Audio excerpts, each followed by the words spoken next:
Your carrier has your claims data. They just won't give it to you. That's not hyperbole. That's the reality for most fully insured employers in America. You paid every claim, your employees generated every line of data, and your carrier is sitting on all of it. Let me show you why it matters. Under a fully insured arrangement, your carrier holds a contractual grip on the claims data that you, as an ERISA fiduciary, are required to analyze. They know exactly which benefit categories are driving cost on your plan. You're guessing at renewal time. Think about that for a second. Your carrier can see every diagnosis, every provider, every drug, every denial.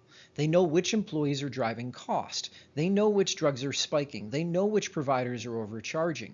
You get a summary at renewal, maybe a loss ratio, and that's it. That's the information asymmetry that you're living with. Federal guidance is clear. Claims data belongs to the employer, and you can't contract with a party that limits your access to it. That's not my opinion. That's ERISA, fiduciary law. If your contract blocks data access, you've got a compliance problem, not just a strategy problem.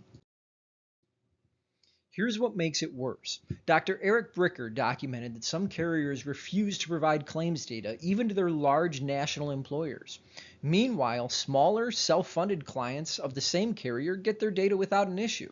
This isn't policy, it's a negotiating dynamic, and you're on the losing side. You want a little proof of what carriers know that you don't?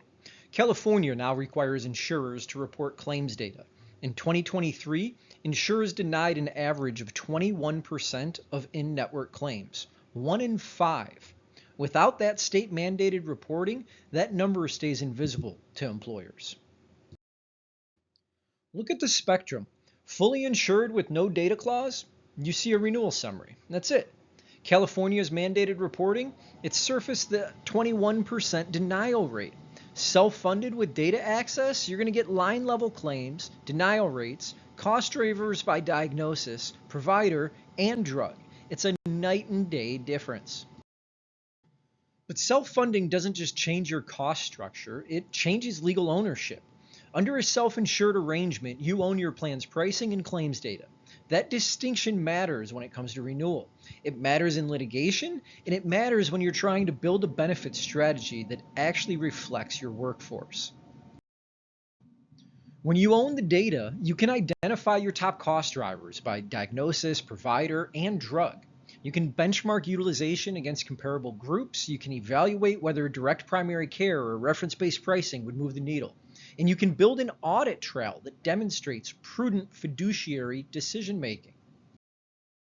Meanwhile, the carriers aren't waiting around. Amwins noted in their 2026 outlook that carriers are increasingly adopting AI-driven underwriting and claims tools. They're building smarter models with your data, raising expectations for transparency and governance, while you're renewing blind. Think about that asymmetry. First, go request your claims data in writing.